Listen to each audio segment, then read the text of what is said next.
Welcome back, everyone.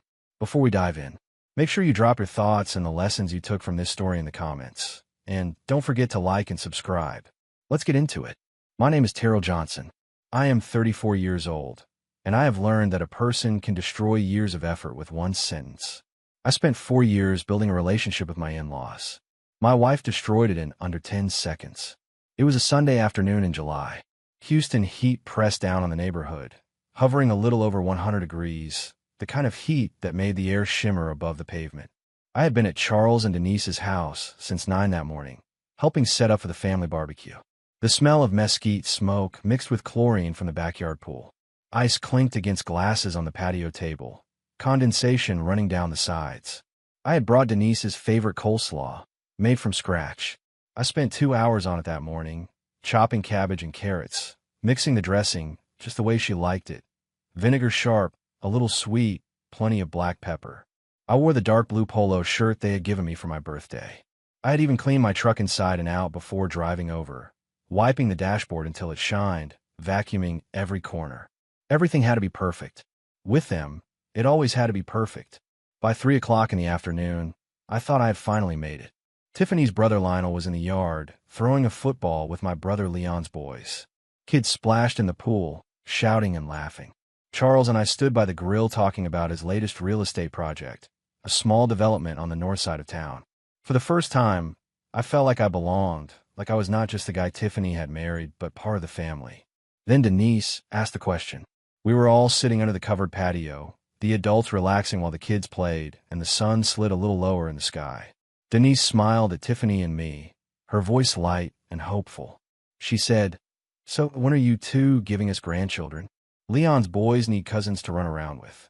I saw Tiffany tense. It was subtle, just a tightness around her mouth and a tiny shift in her shoulders, but I knew it. We had been having this conversation privately for 2 years. I wanted children. She kept saying not yet. When she made senior analyst. When we had more savings. When the timing was better. Always something. I started to answer. I said, "Well, we have actually been." Tiffany cut me off. She did it with a laugh, gesturing at me with her wine glass like she had just delivered a punchline she had been saving all afternoon. She said, "Not with this one." She took another sip and added, "Maybe if I find someone who actually has ambition." The words hung in the hot air like smoke that would not move. Complete silence fell over the patio. Charles's hand froze halfway, setting down his beer. Denise's smile died on her face. Lionel choked on his drink. Even the kids in the pool suddenly sounded too loud, their laughter out of place against the quiet at the table. I felt something like ice water run down my spine despite the heat. For years of showing up early to help Charles with his projects. For years of bringing Denise books she mentioned wanted to read. For years of being polite to Tiffany's condescending friends. For years of proving I was good enough. And in 10 seconds, she told everyone I was not. I set down my beer, an amber ale Charles had handed me an hour earlier, smiling like he was happy I was there. I stood slowly, wiped my hands on my jeans, then looked directly at Denise and Charles, not at Tiffany. My voice came out steady and quiet, steadier than I felt. I said, "You are right. Someone else will give you those grandchildren." I turned and walked through the house. I walked past the kitchen where I had helped Denise prep food that morning, past the family photos on the wall, including our wedding picture. My own face looked back at me from the frame, smiling beside Tiffany in her white dress. It felt like I was looking at a stranger. I stepped through the front door. My keys were in the ceramic bowl by the entrance, the one I had made in a pottery class and given them for Christmas. I grabbed the keys and headed toward my truck. I heard footsteps behind me on the driveway. Charles caught up just as I reached the driver's side door. His hand landed on my shoulder, firm but gentle. "Son, wait," Charles said. His voice was rough, like he had swallowed smoke. I turned and saw genuine distress in his eyes. This man had become a father figure to me, someone I respected deeply. But his daughter had just made her position clear. I said, "I'm not your son anymore. But I respect you too much to make a scene at your home. Tell Tiffany her things will be on the porch." Through the living room window, I could see Denise gripping Tiffany's arm, her face drained of color. Tiffany just looked annoyed, like I was overreacting, like she had made an ordinary joke that I had taken far too seriously. I backed out of the driveway carefully, still respectful even in crisis, checking my mirrors, waiting for a car to pass before I pulled into the street. In my rearview mirror, Charles stood with his hands on his hips, watching me leave. Tiffany came out the front door, her phone already in her hand. I drove away from 4 years of Sunday dinners, holiday celebrations, and patient bridge building, and I felt nothing but clarity. It was not anger, not yet. Just a sharp, focused understanding that something fundamental had broken. Tiffany arrived at our apartment in Missouri City 45 minutes later. We rented a second-floor unit in a complex with a pool view that we almost never used. I was already separating our belongings, moving piles of clothes, dishes, and books into neat stacks on the living room floor. I heard her footsteps on the stairs, fast and heavy. She still wore the sunny yellow sundress from the barbecue. The door opened without a knock. She stormed inside and dropped her purse on the couch. "That was incredibly dramatic," Tiffany said. Her voice was sharp, cutting into the room. "You embarrassed me in front of my entire family." I looked up from the duffel bag I was packing. "I embarrassed you?" I asked. "It was a joke, Terrell," she said. "God, can you not take a joke?" I really looked at her then. Not as my wife, not as the woman I'd spent 4 years trying to keep happy, but as the person who had just humiliated me in front of the people whose respect I had worked so hard to earn. "Which part was a joke?" I asked. "Then not with this one part, or the someone with actual ambition part." Tiffany rolled her eyes and crossed her arms. "You were being sensitive. Everyone knew I was kidding." "Your mother's face going white," I said. "That is how people look when they know someone is not kidding." She sighed, impatient and frustrated. "Fine. I am sorry you could not handle my sense of humor." I went back to packing my duffel bag, folding shirts, lining up socks. Each movement felt deliberate. "I can handle your humor," I said. "What I cannot handle is being humiliated in front of people I have spent 4 years trying to earn respect from."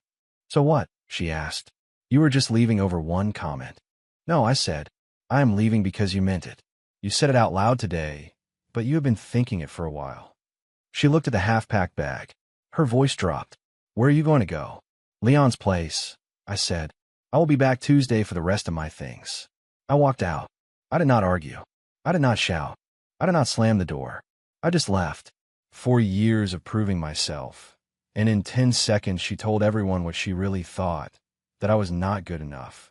Leon lived in Pearland with his wife, Raquel, and their 2 boys. When I showed up at his door that night, he opened it, took one look at my face, and stepped aside without asking a question. He handed me a beer and said, "Guest room is yours as long as you need it." Raquel was more direct. She sat next to me on the couch while Leon took the boys to their room. "What happened?" she asked. "And do I need to go fight someone?" I told them the story word for word. I repeated Tiffany's exact sentence, the laughter, the gesture with the wine glass. By the time I finished, Raquel's jaw was tight. "She said that in front of her parents?" Raquel asked, out loud, in that tone. "She did," I said. "Charles chased me down the driveway, calling me son." I told him I was not his son anymore. Leon shook his head slowly. "How did he take that?" he asked. "He looked heartbroken," I said. "And the worst part is, I believe he really does think of me as a son, but she does not." The next morning, my phone started buzzing before I even got out of bed. Tiffany had sent 47 text messages overnight. At first, they were angry. "This is ridiculous. You made me look bad." Then they turned pleading. "We need to talk. Please answer me." Finally, she wrote, "My dad wants to call you." I responded once. I typed, "I have nothing to say right now," and put the phone face down on the nightstand. Tuesday afternoon, I went back to the apartment with Leon. I did not want to be alone in the space where everything still smelled like us. Tiffany was at work. I took only what was clearly mine. Clothes, tools, my favorite mug, the books I had bought. I left our wedding photos and their frames on the walls, but I took the toolbox Charles had given me for Christmas, a heavy craftsman set with 270 pieces. Inside, under the lid, there was an inscription, "To my son-in-law, for building your future, Charles." That inscription hurt now, but I had earned that toolbox. It was mine. Wednesday evening, Charles called. I did not answer, but I listened to the voicemail as soon as it came through. "Terrell, it is Charles," his voice said, low and strained. "Listen, I do not know what to say except I am sorry. What Tiffany said was wrong. There is no excuse. Denise is furious with her. I considered you family. I still do. Please call me back. I saved the voicemail. I did not return the call. He still thought of me as family. His daughter did not. Thursday, I canceled the family vacation we had planned. It was a trip to Miami Beach in August. The reservation was in my name. I had put down $1,200. The hotel refunded $800. Tiffany found out when Denise mentioned looking forward to the trip. A few hours later, Tiffany texted me, "You canceled Miami?" That was for all of us. I replied, "I am not family, remember?" Over lunch that day, Leon asked, "Are you divorcing her?" We sat at a small barbecue spot near his job, the smell of smoked meat thick in the air. I stared at my plate for a long moment. "I do not know yet," I said, "but I know I am not going back to being her punchline." "She has called Raquel 3 times asking if you are okay," Leon said. "I'm better than I have been in months," I answered. Leon studied me for a moment, his eyes narrowing like he was checking if I was telling the truth. "You do seem lighter somehow," he said. 3 weeks in, I met with a divorce attorney. His office was in a glassy downtown building, 15th floor, overlooking the city. His name was Harold Pierce, a man in his 50s with a calm, straightforward manner and a desk that held more files than decoration. He laid out the situation. Marriage of 4 years in Texas, community property state, no children, rental apartment, joint checking account with $8,400, separate retirement accounts, and individual car loans. "If you are certain about divorce," he said, "file first. It sets the tone and gives us a clear starting point." "I am not certain about divorce yet," I told him, "but I am certain about respect." Harold nodded. "Then make moves that show you are serious. Separate your finances.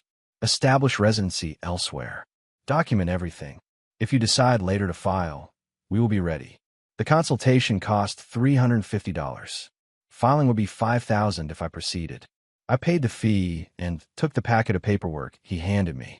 That Wednesday, I opened an individual checking account at a Chase branch near Leon's house. I transferred exactly half from our joint Wells Fargo account, $4,200.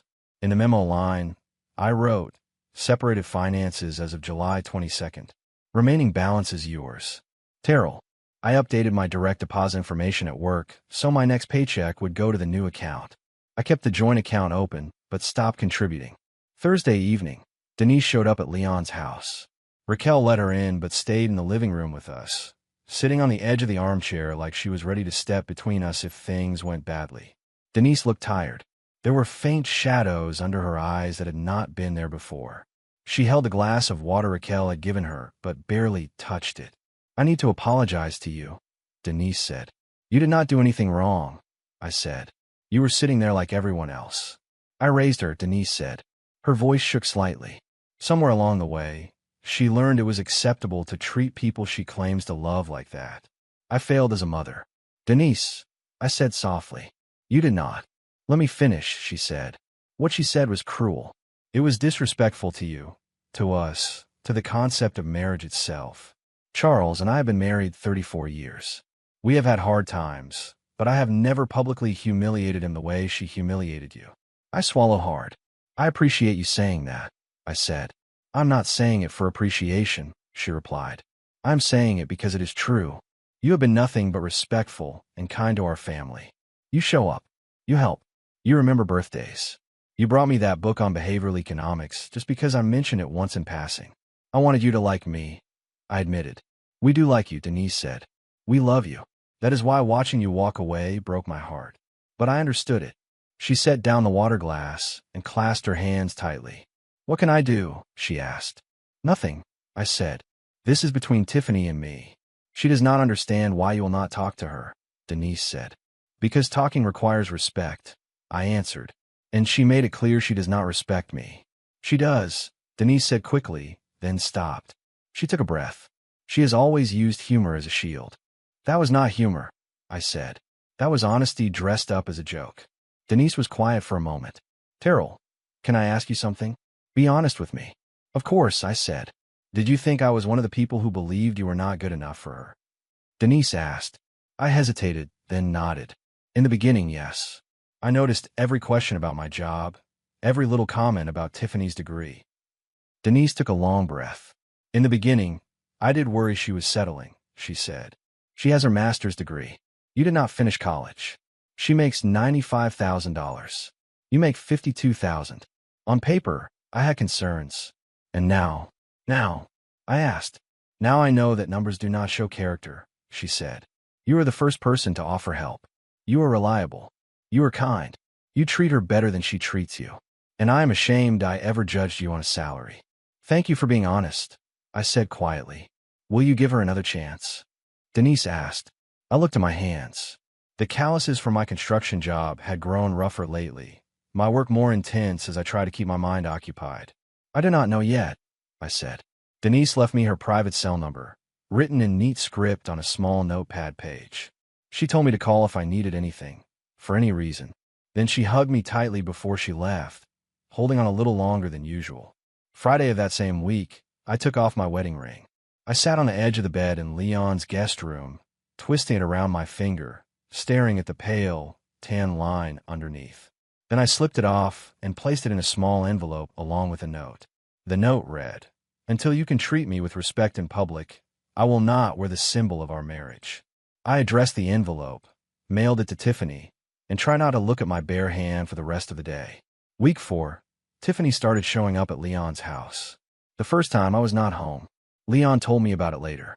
She came by looking for you, he said. I opened the door, and she tried to walk right in. I told her you were not here and that she needed to call you, not me. She got mad and left. The second time was a Thursday evening. I had just gotten home from work, my clothes still dusty from the construction site. Leon's boys were in the backyard chasing each other with water guns. The sun was dropping, and for once the heat felt almost bearable. Tiffany stood in the driveway, still in her work clothes, a fitted blazer over a blouse. Tears had streaked through her makeup, leaving faint lines on her cheeks. Her car engine hummed softly where it idled at the curb with the air conditioning running. You sent back your ring, Tiffany said when I walked up. I did, I said. What does that mean? She asked. It means exactly what the note said, I replied. I will not wear the symbol of something that does not come with respect. This is insane, she said. One comment, and you have blown up our entire marriage. One comment in front of your entire family, I said. One comment that told everyone what you really think of me. I have apologized, Tiffany said. I have texted you 100 times. You have said you were sorry I took it the wrong way, I said. That is not an apology. She threw up her hands. What do you want from me, Terrell? I want you to understand that respect is not optional, I said. I want you to understand that I am not your backup plan or your safety net while you wait for someone with more ambition. I did not mean it like that, she said quickly. Then how did you mean it? I asked. Explain the joke to me. Silence settled between us. She opened her mouth, closed it, tried again. I did not think, she said finally. That is the problem, I said. You did not think about how it would make me feel. You did not think about the 4 years I have spent trying to be good enough for your family. You did not think about me at all. She got defensive. You are not perfect either, Tiffany said. You work too much. You are always tired. You never want to go out with my friends. You just want to stay home or help my dad build things. You are right, I said. I'm not perfect, but I have never humiliated you in public. I have never made you feel like you were not good enough. She stared at me, her eyes wet. So what happens now? She asked. I do not know, I said. But I know I'm not coming back until something fundamental changes. 5 weeks in, I met with the apartment management at our old complex. I sat in the leasing office under bright fluorescent lights and explained the situation to the manager, a woman who had seen too many couples sit in those chairs with similar stories. I wanted my name off the lease. We had 3 months remaining. The manager was sympathetic but firm. Both parties needed to agree, or someone had to pay the buyout fee, $2,400. I paid it. I filed the paperwork, signed my name, and walked out of the office with a copy of the release. My name would come off the lease effective at the end of the month. I did not tell Tiffany yet. Wednesday of that week, Charles texted me. Can we meet? Just us. After a pause, I agreed. We met for coffee at a small shop downtown early the next morning. He was already there when I arrived, sitting at a corner table with 2 cups in front of him. He stood when I approached. Thank you for meeting me, Charles said. Of course, I replied. You said you wanted to talk. I owe you an apology too, he said, wrapping his hand around his cup. I should have said something right then at the barbecue. I should have stood up for you. You chased me down the driveway, I said. You tried. Only after you were already leaving, Charles said. I should have spoken the moment those words came out of her mouth. What would you have said? I asked. He paused, thinking. That she was wrong, he said quietly. That you were a good man. That she was lucky to have you. Do you believe that? I asked. I do now, he said. I will be honest with you, Terrell. When Tiffany first brought you home, I had my doubts. You seemed young, a little unfocused. But over these 4 years, you have shown up in ways that surprised me. I just want to be part of the family, I said. You were, Charles said. You are. That is what hurts the most about all of this. He leaned forward. I'm going to tell you something I have only told Denise, he said. Last year, when we were building that deck together, remember? The weekend project that turned into 2 weeks, I said, smiling faintly at the memory of long, sweaty days, measuring boards on his back patio. That Saturday night, Charles said, Denise told me, that man works harder than half the people in your office. She was right. You measure twice, cut once. You ask questions. You cared about doing it right. I enjoyed it, I said. It felt good to build something that would last. I know you did, Charles said. That is when I knew you were going to be fine. Better than fine. And Tiffany, she did not appreciate what she had. Are you asking if I am filing for divorce? I asked. I am, he said. I met with a lawyer, I said. But I have not filed yet. What is holding you back? Charles asked. I stared out the window at the early morning traffic. Honestly, 4 years of history. And the fact that I did love her. Maybe I still do. Love is not always enough, Charles said. No, I said. It is not. What would it take for you to try again? He asked. A genuine understanding of what she did, I said.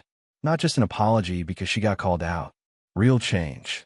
I told him then that I was moving out completely, that I had taken my name off the old lease yesterday. He nodded slowly, reached into his jacket, and pulled out an envelope. Take this, he said. What is it? I asked. Security deposit. First month's rent. Whatever you need, Charles said. I cannot let you start over with nothing. I cannot take your money, I said. You are not taking it, he said. I am giving it to you because you are still my son, even if Tiffany does not deserve to be your wife. My throat tightened. Charles, I said quietly. I mean it, he said, his eyes glossy. That girl broke my heart at that barbecue. But you handled it with more grace than most men would have. Let me do this. I took the envelope. $3,000 in cash. I did not take it because I needed it. Not really. I took it because he needed to give it. Friday, I toured a 1-bedroom apartment in a complex in Pasadena, on the east side of Houston. 3rd floor, small balcony, a view of a line of trees and the distant glow of the freeway at night. Smaller than what Tiffany and I had, but it felt like possibility. I signed the lease. Move-in date, August 1st. I used Charles's money for the deposit and first month's rent. When I walked out of the leasing office, keys in hand, it felt like freedom. Tiffany found out Monday evening. She showed up at Leon's house again. This time, I agreed to talk, but only outside on the driveway. The evening was cooling down to something close to bearable, the sky streaked orange and purple. Her car was running at the curb, the air conditioning humming. She had clearly been crying. Her mascara was smudged, and her shoulders slumped in a way I did not recognize. You are really moving out, Tiffany said. Like permanently. I already moved out, I said. Now I'm just getting my own place instead of staying with my brother. This is really happening, she said, like she had just realized the ground was not going back under her feet. What did you think was happening? I asked. I did not know, she said. I thought you would cool off, and we would talk, and we would figure it out. We are talking, I said. No, we are not, Tiffany said.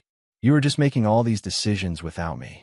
You are closing accounts, moving, changing everything, and I'm not part of any of it.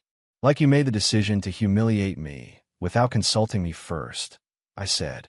She started crying harder, the tears coming in uneven bursts. These looked like real tears, not the tight, frustrated ones I had seen before when she was angry about being challenged. I did not think you would actually leave, she said. I did not think it was that serious. That is the problem, I said. You did not think. Everybody makes mistakes, she said. This was not a mistake, I said. Mistakes are accidents. This was a choice.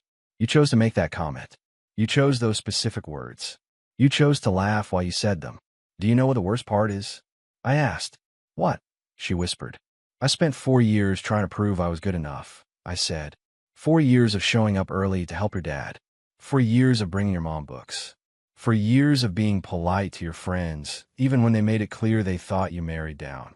And just when I thought I had finally made it, that I was finally part of the family, you told everyone what you really thought, that I was temporary, that you were settling, that someone better was out there. That is not what I meant, Tiffany said quickly. Then what did you mean? I asked. Because that is what everyone heard. That is what your parents heard. That is what your brother heard. That is what I heard. She wiped her face with the back of her hand. What do I have to do? She asked. Tell me. I will do it. I do not know, I said. But whatever it is not a quick fix. You do not rebuild trust with an apology. You rebuild it with time and change behavior. How much time? She asked. As much as it takes, I said. Are you seeing someone else? She asked suddenly. I let out a short, humorless laugh. No, I said. But I am seeing myself clearly for the first time in years. She blinked, taking that in. My dad gave you money, she said. He will not even take my calls lately, but he gives you money. What am I supposed to do with that? Maybe let it tell you something, I said, that your father recognizes respect when he sees it, that he knows who showed it and who did not. Week 6, Thursday, I closed our joint credit card. It had been used for household expenses, groceries, gas, little things that added up. There was $1,847 remaining on the balance. I split it evenly. I paid my half, $923.50, then sent Tiffany a screenshot with a message. My half is paid. Close the account or transfer it to your name. Your choice. She replied, This is really over, is it not? I typed back, That is up to you, and put my phone away. Saturday, Leon helped me move into the Pasadena apartment. His boys carry in light boxes and made a game out of who could stack them the highest. Raquel brought housewarming gifts, a set of dishes, a coffee maker, simple curtains. The furniture was minimal at first. I had a borrowed couch from Leon, an air mattress for the first night, and a single lamp in the living room. The next day, I bought a queen mattress and a modest frame.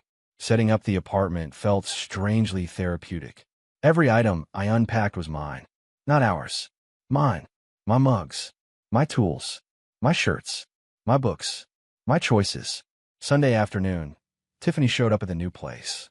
She had gotten the address from the old apartment paperwork.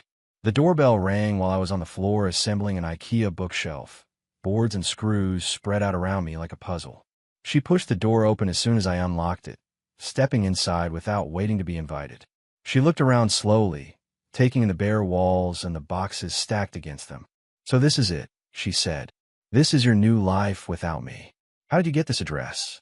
I asked. Does it matter? She said.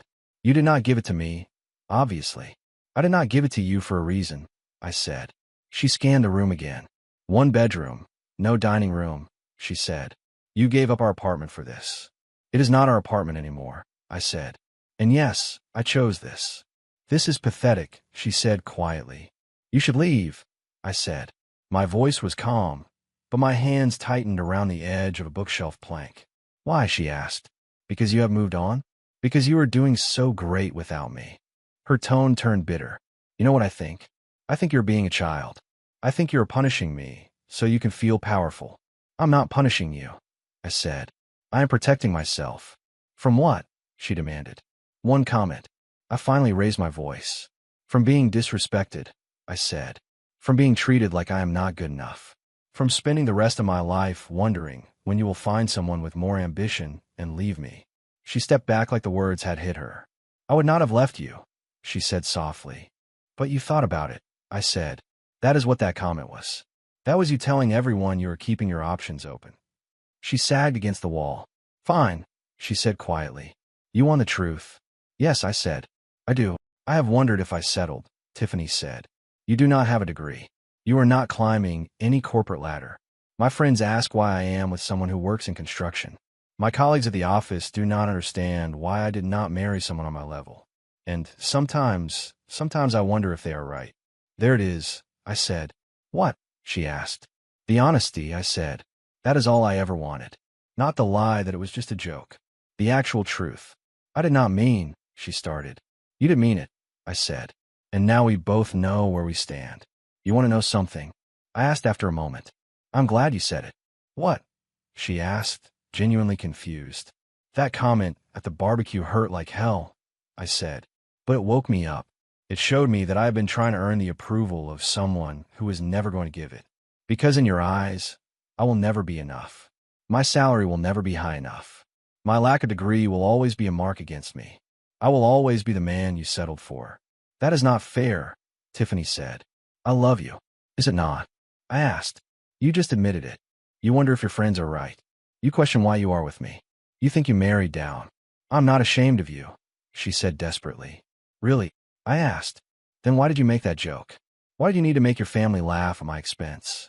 Why did you choose that moment to remind everyone that I am temporary?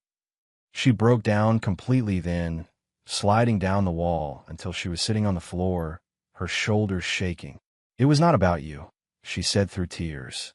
It was about the pressure. What pressure? I asked. My mom asks every holiday about children, she said. My dad keeps talking about legacy. My friends are all having babies and buying houses. And I'm still in a rental with someone who... Say it, I said. Finish the sentence. With someone people do not understand, she whispered. Someone who does not look impressive on paper. So you try to look impressive at my expense, I said. She covered her face with her hands. I need you to tell me what to do, she said. Tell me how to fix this. There is no quick fix, I said. You cannot apologize your way out of revealing who you really are. You showed me that when things get uncomfortable, you throw me under the bus. You showed me that my worth to you is conditional. You show me that after 4 years, I'm still on trial. I do not know how to make this right, she whispered. Then do not, I said. Just leave. She left crying. I sat on my living room floor surrounded by half-assembled furniture, exhausted but relieved. The truth was out. Finally. Monday morning, I call Harold. I am ready to file, I said. Are you certain? He asked.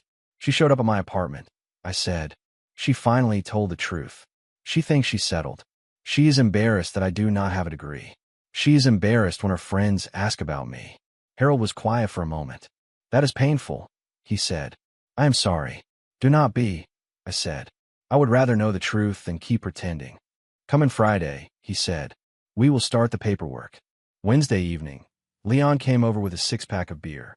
We sat in my sparse living room, the television off, a small lamp casting a warm circle of light. You seem different, Leon said. Different how? I asked.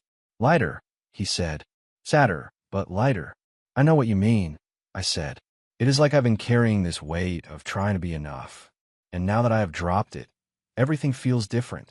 You're filing? He asked. Friday, I said. How do you feel about it? Leon asked. Like I am doing what I should have done the moment she said those words, I said. 9 weeks after the barbecue, Tiffany was served divorce papers at work. A process server showed up at her investment firm downtown and handed her the envelope while she sat at her desk. The papers cited irretrievable breakdown and irreconcilable differences, division of debts, no spousal support requested.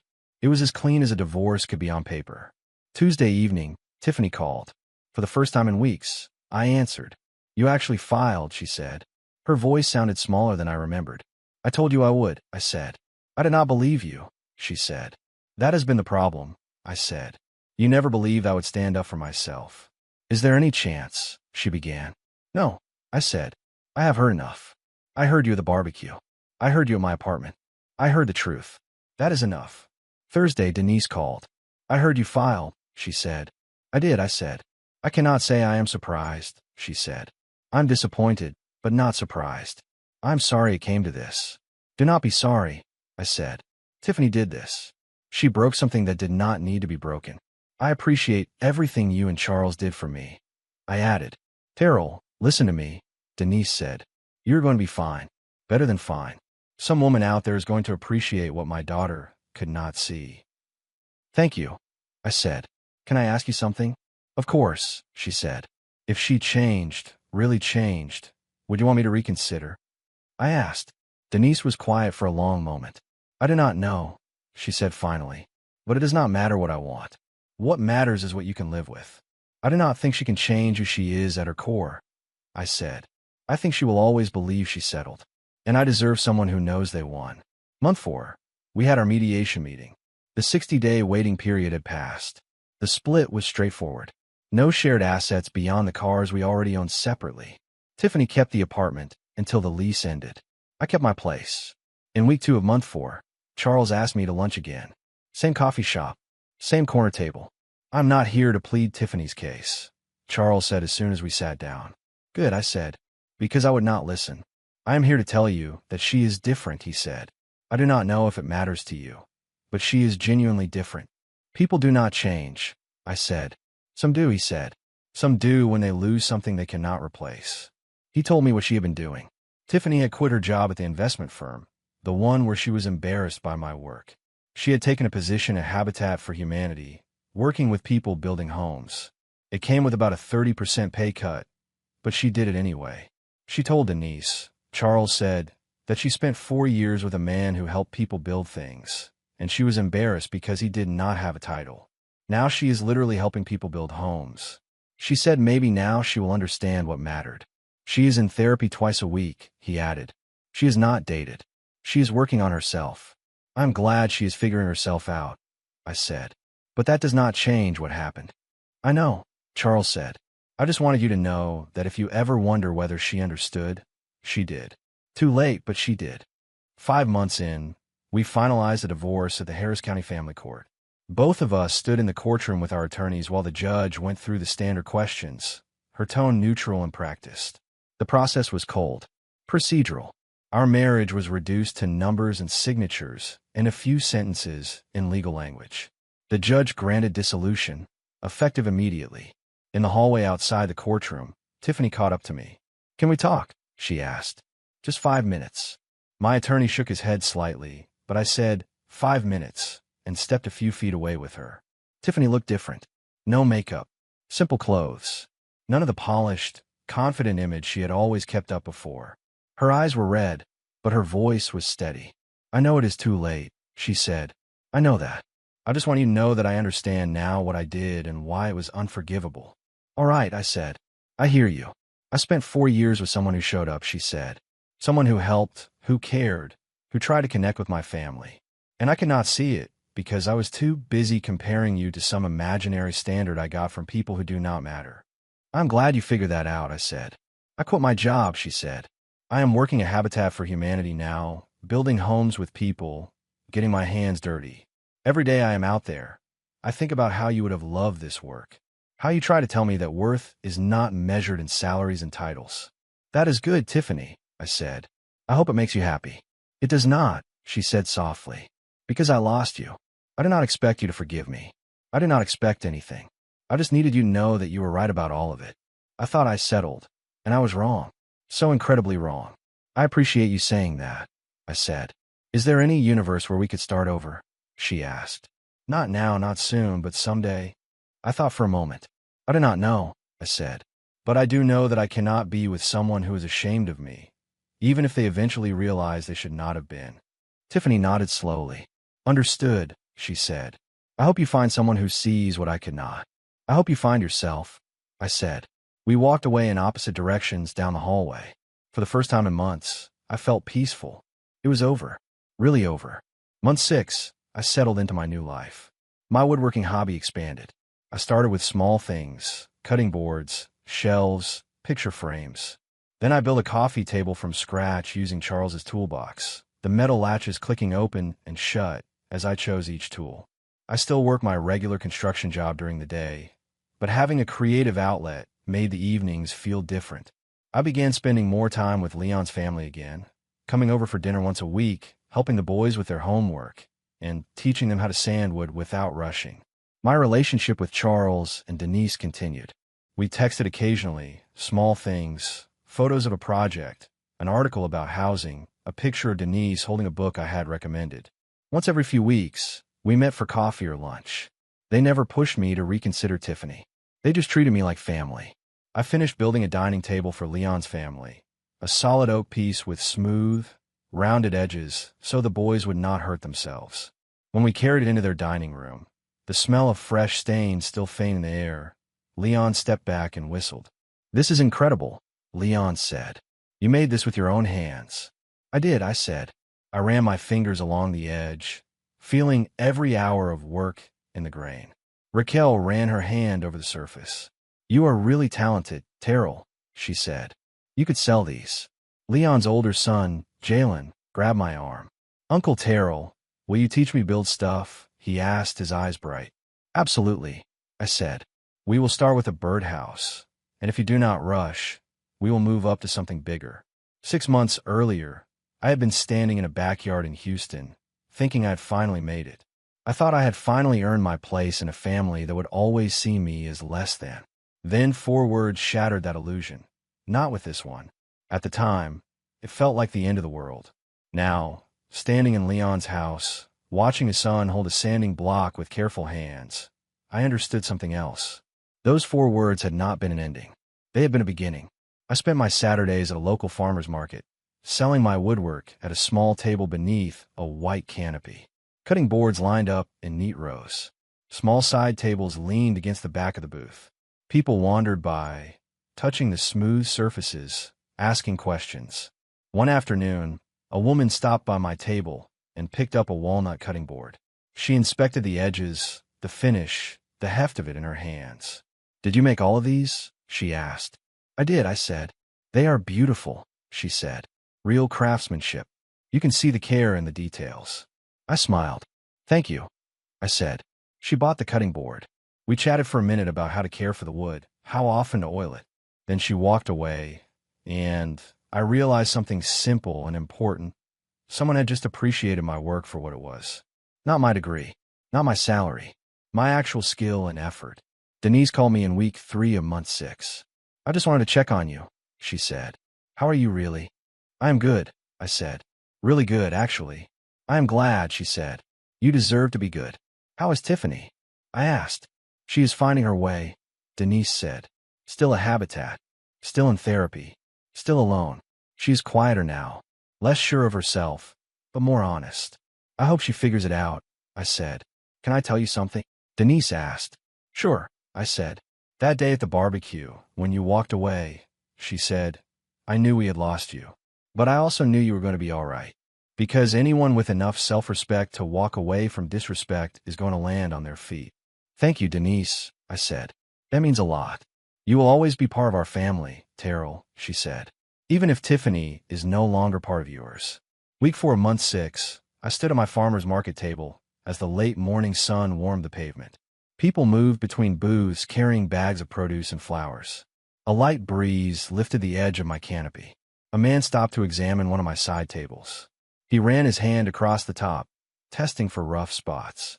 You do good work, he said. This is the kind of thing that lasts. That is the idea, I said.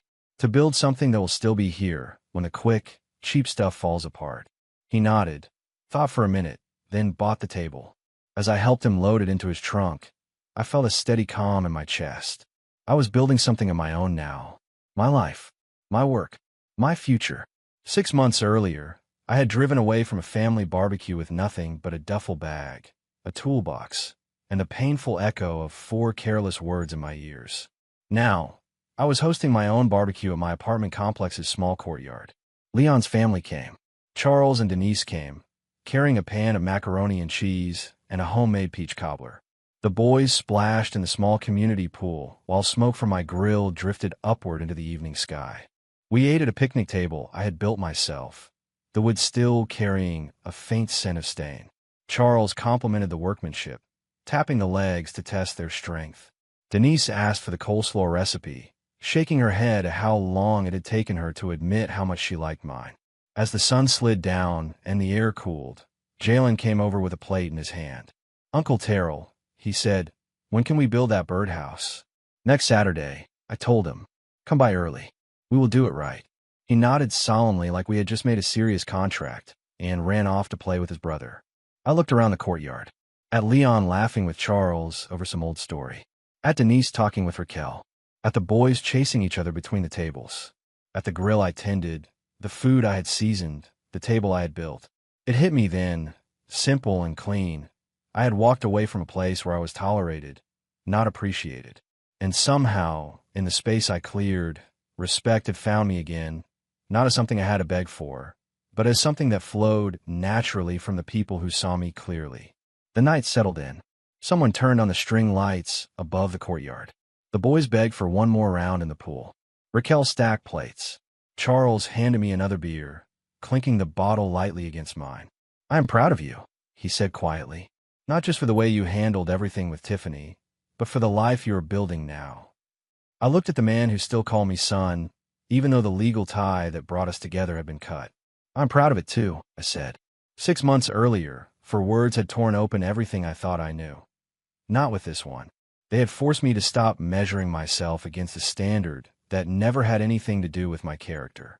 They had forced me to see that being enough starts with believing it myself, not with convincing someone else.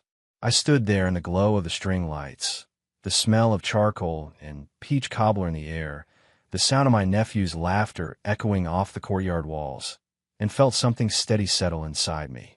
I was done auditioning for a role in someone else's story. I was building my own now, one careful cut, one measured line, one solid piece at a time. If you enjoyed this story, please like, comment, and share this video with your friends. Subscribe and turn on the notification bell so you never miss a powerful story drop.